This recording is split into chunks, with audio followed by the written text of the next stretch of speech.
Muchas gracias, en primer lugar, por permitirme estar aquí.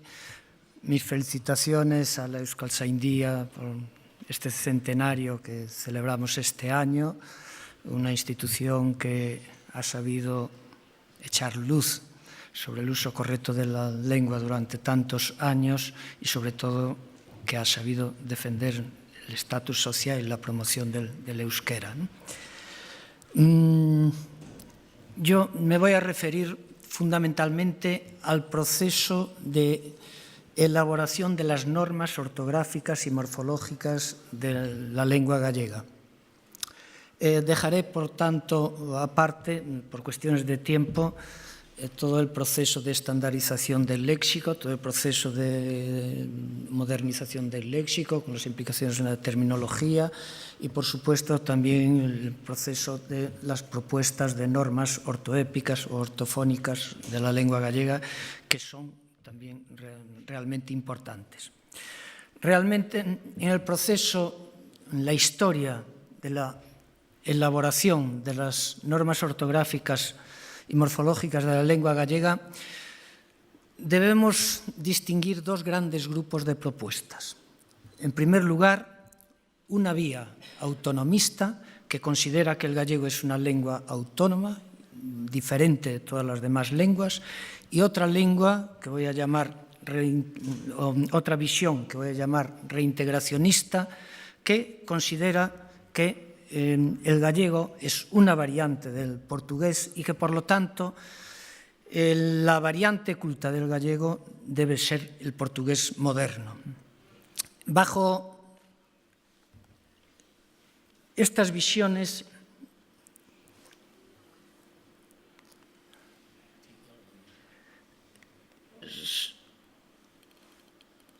subyacen realmente algunas ideas distintas. En primer lugar, en la postura autonomista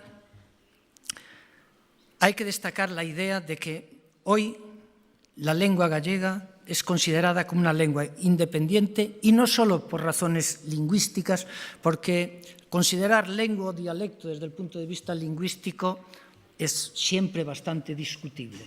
Hay realidades lingüísticas que presentan determinada distancia, que son consideradas lenguas independientes, y hay otras variedades lingüísticas que presentan una distancia mucho mayor y que son considerados dialectos de la misma lengua, ¿no?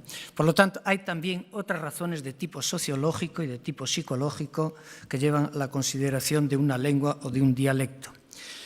Otra idea es que el gallego es el principal signo identitario de Galicia.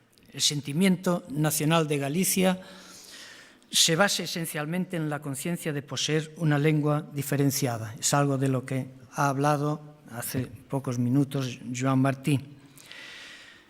Una tercera idea es que una lengua refleja una manera particular de ver el mundo, y, en cierta manera, las vivencias históricas de un pueblo se reflejan en el estatus actual de la lengua.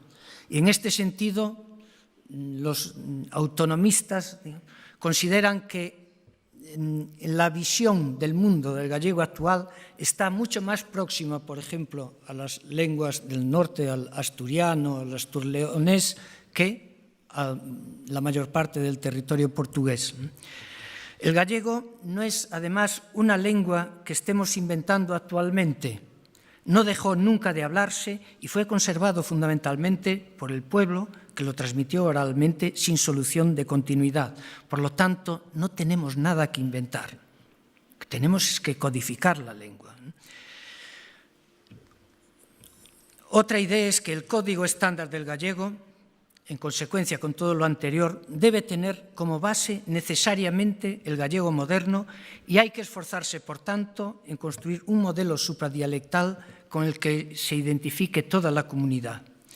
Y realmente, desde mitad del siglo XVIII, desde el Rexurdimento, incluso ya desde antes, se inició un largo proceso de constitución de una coiné supradialectal, y el Código del Gallego debe inscribirse, por lo tanto, en esa tradición.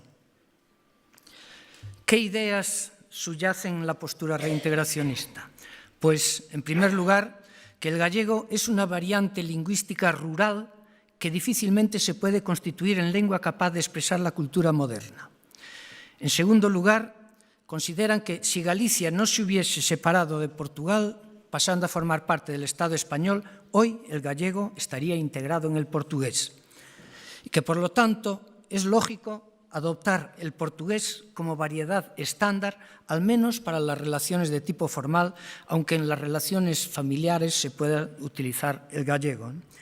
Y un argumento en el que insisten mucho es que también adoptar el portugués nos proporcionaría un mercado lingüístico de unas enormes dimensiones. Hablaré en primer lugar de la vía reintegracionista.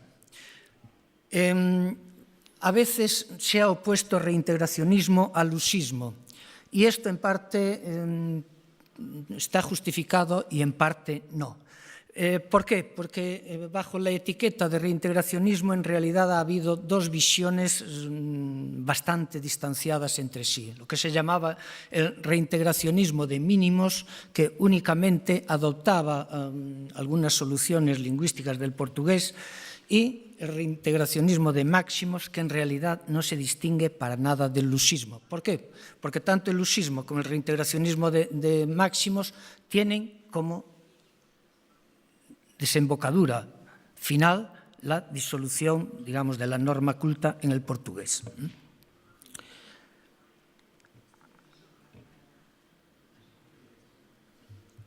Desde el siglo XIX y primeras décadas del XX, hay algunas voces que preconizan ya un acercamiento del gallego al portugués. Sobre todo, destacaría las figuras de Vilar Ponte y de Viqueira.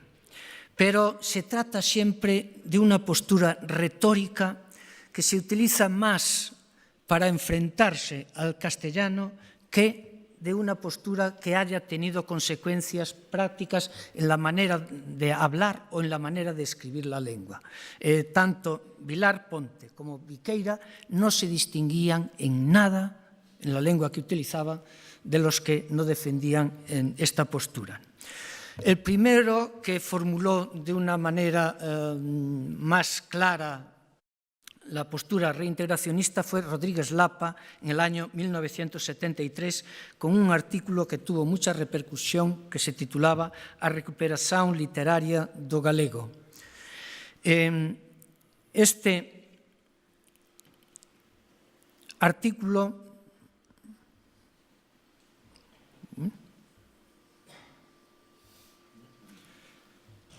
tuvo como respuesta una contestación bastante violenta de Ramón Piñeiro, en que le dice en primer lugar que el gallego tiene su personalidad diferenciadora frente al portugués y puede desempeñar todas las funciones como cualquier lengua en contra del pensamiento de Rodríguez Lapa.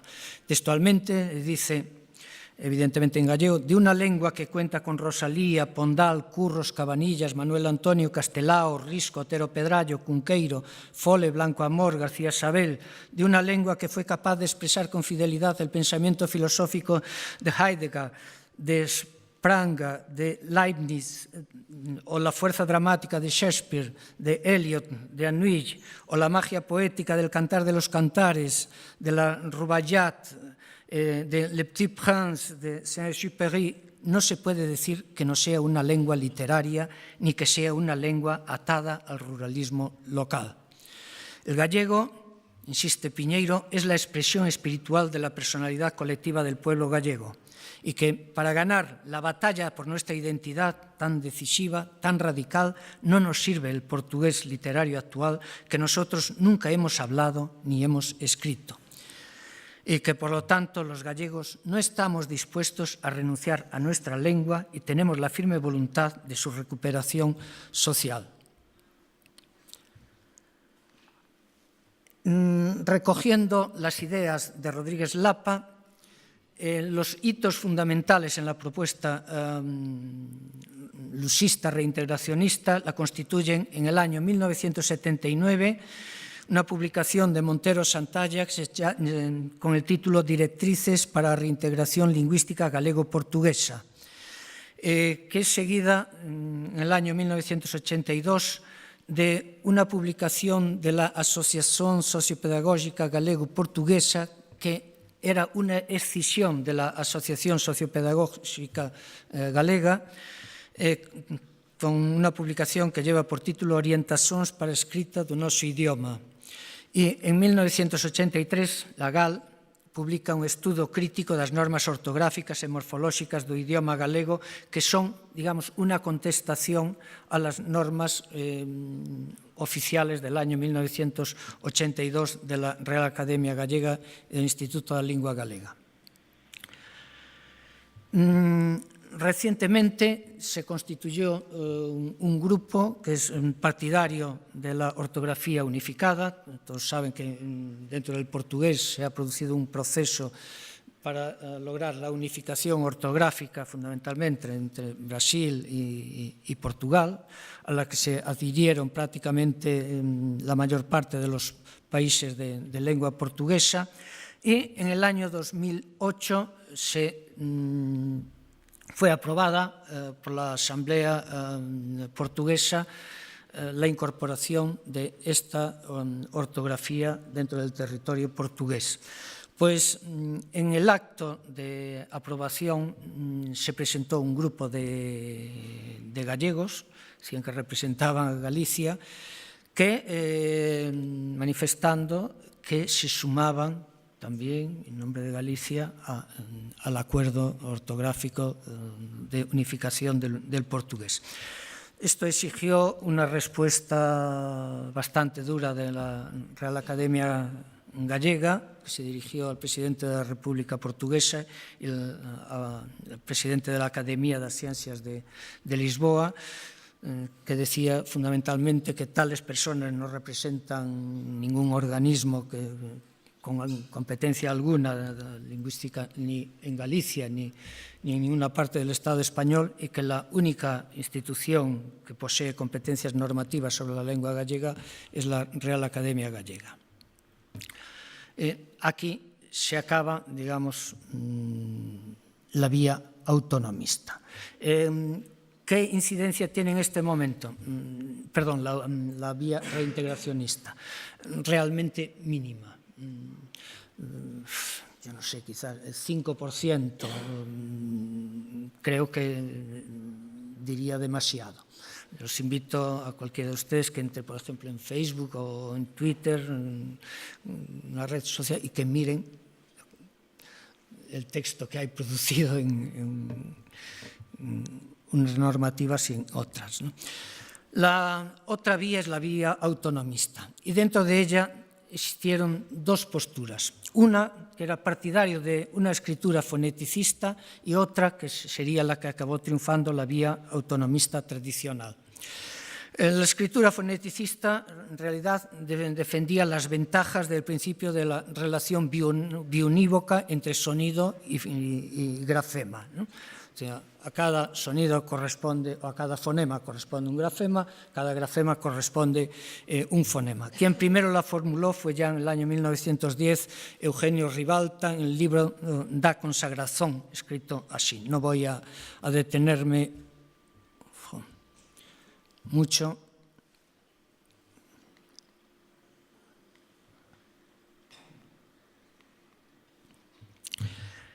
Una formulación más explícita de la escritura foneticista fue la realizada por Carlos Pellegrín Otero en el año 1965 en un artículo que titulaba Con la venia de la Academia, en la que manifiesta que la ortografía no necesita distinguir lo que no distingue la pronunciación.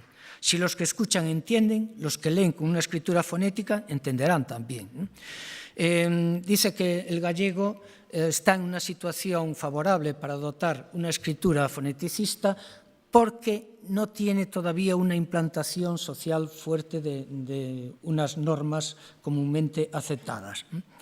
Y bueno, hace unas propuestas siguiendo estos criterios de relación unívoca fonema-sonido. La vía importante es la vía autonomista tradicional, que continúa a grandes rasgos el gallego que se escribe en la literatura del siglo XIX y de principios del siglo XX, es el gallego de Rosalía, de Curros, de Pintos, de Castelao, y que más o menos aparece recogido lingüísticamente en la gramática de Saco Arce, publicada en 1868. Y con esta línea van a entroncar todas las propuestas normativas que se hagan dentro de este grupo para el gallego moderno. En primer lugar, las normas del Seminario de Estudos Galegos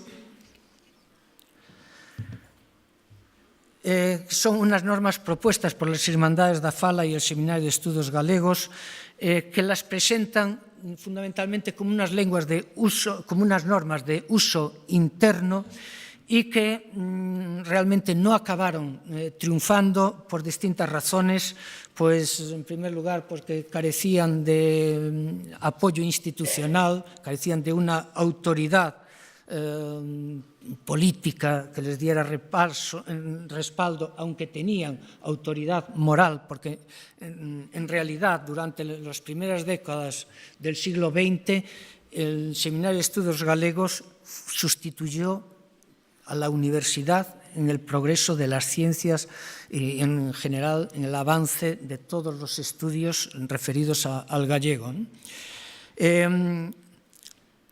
El alcance de las normas era también esquemático, no presentaba soluciones a muchos de los problemas. Muy pronto viene la Guerra Civil en el año 1936 y realmente las normas del Seminario de Estudios Galegos únicamente siguieron siendo utilizadas por algunos emigrantes, sobre todo en Buenos Aires y en Cuba, en América, ¿no?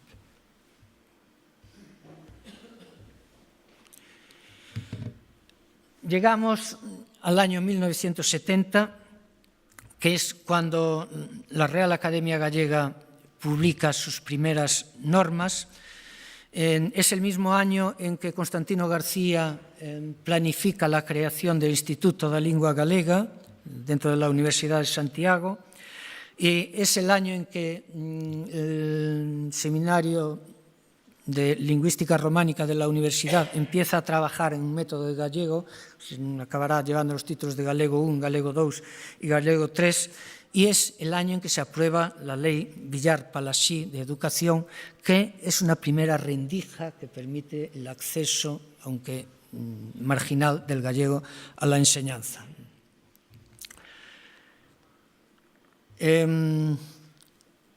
A pesar de que la Real Academia Gallega se había creado ya en 1905, en realidad no había finalizado en el 1970 el diccionario todavía, no había elaborado unas normas ortográficas ni morfológicas de la lengua gallega, sobre todo pues, por la vida precaria por la que atravesó la Academia durante todo el periodo franquista, ¿no? En el 1970 publica unas normas que es verdad que son unas normas esquemáticas y que fueron duramente criticadas entre otros también por el Instituto da Lingua Galega y por la propia universidad, porque eran esquemáticas, pero visto desde hoy, hay que decir también que las propuestas normativas de la Academia de ese momento están todas integradas dentro de las normas oficiales actuales.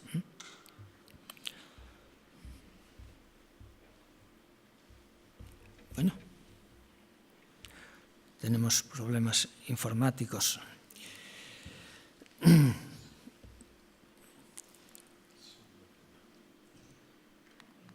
Voy a pasar porque... Bueno, nada. Sí. En 1970 se crea el Instituto da Lingua Galega y se dota la primera cátedra de Lengua y Literatura Gallega en la Universidad de Santiago. Los estudios realizados en la Universidad de Santiago en la década de los 60 y 70 sobre distintas hablas y sobre la lengua literaria ofrecían por primera vez en la historia una base sólida sobre la que trabajar sobre el gallego moderno, y el Instituto... Bueno, vale.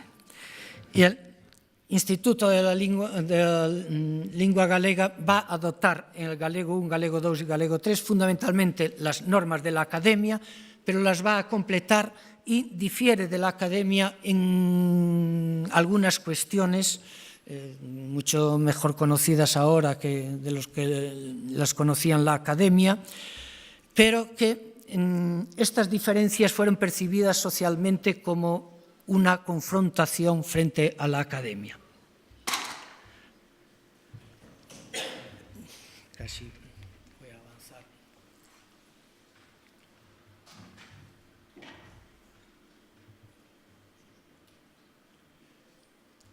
Llegamos al año 1976, en que se ha muerto Franco, hay convocadas elecciones constituyentes. Sí. Hay convocadas elecciones constituyentes y el gallego tiene problema de la unificación ortográfica y morfológica sin solucionar. Para ello, se convocan unos seminarios en la Universidad de Santiago, abierto a todo el mundo, en el que participan prácticamente todos los estamentos comprometidos con la lengua gallega en ese momento.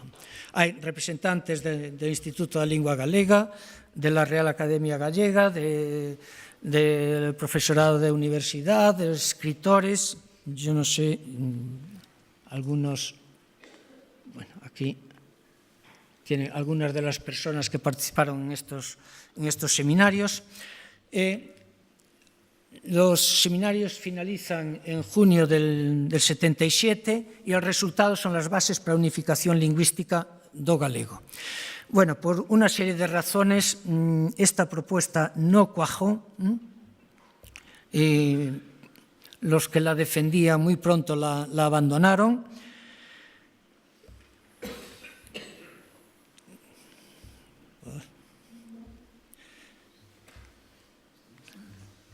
Voy a pasar.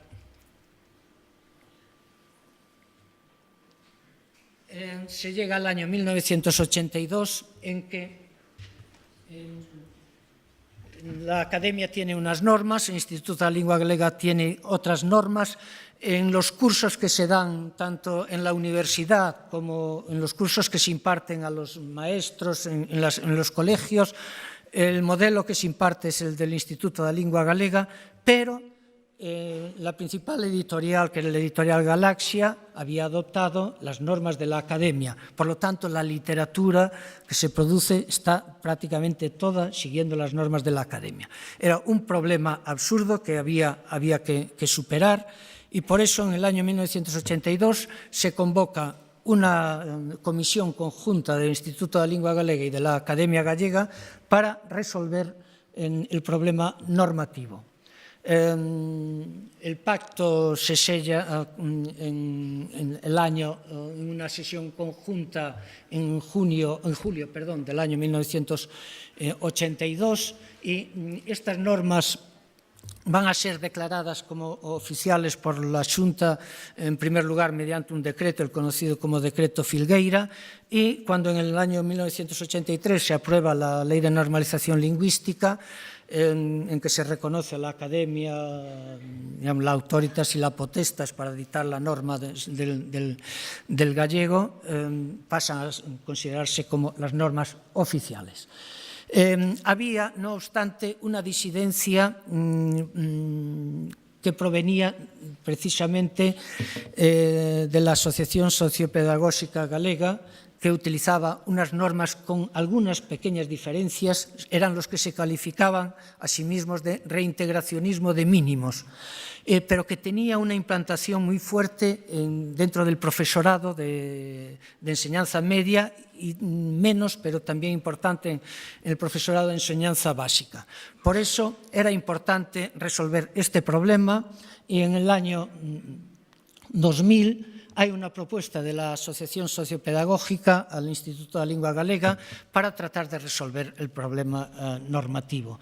Había ya un cansancio importante con el problema de la norma y se constituye una comisión integrada por miembros del Instituto de la Lingua Galega y representantes de los 3 departamentos de las 3 universidades, departamentos de gallego de las 3 universidades, que redactan un texto que es propuesto a la academia.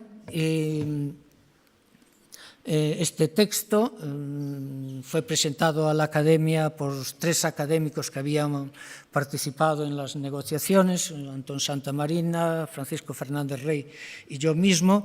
Y este texto fue rechazado por la academia, pues bueno, por distintas razones. En primer lugar, porque consideraba que era una propuesta demasiado tendente hacia el portugués, cosa falsa, pues se partía de una visión autónoma del gallego. En segundo lugar, que era una propuesta cerrada, que no permitía muchos cambios de la academia, y al ser fruto de la negociación, sí. Así tenía que ser. Y en tercer lugar, porque consideraban que iba a tener un costo, medio minuto solo, un costo económico muy grande, porque implicaría la reeducación de todos los profesores, de todos los funcionarios, de cambiar la sinaléctica, bueno, todo el proceso de implementación. Pero bueno, cuando Xosé Luis Barreiro accede a la presidencia de la academia, dice, hay un problema pendiente, voy a retomar el tema de la normativa. Nombró una comisión con 4 académicos, comisión que presidía yo mismo, un representante de cada universidad y un representante del Instituto de la Lingua Galega. En 4 meses estudiamos los problemas que había de divergencias, propusimos un texto a la academia que fue aprobado por una mayoría muy amplia. Bueno, nada más, quedan muchas cosas. Muchas gracias.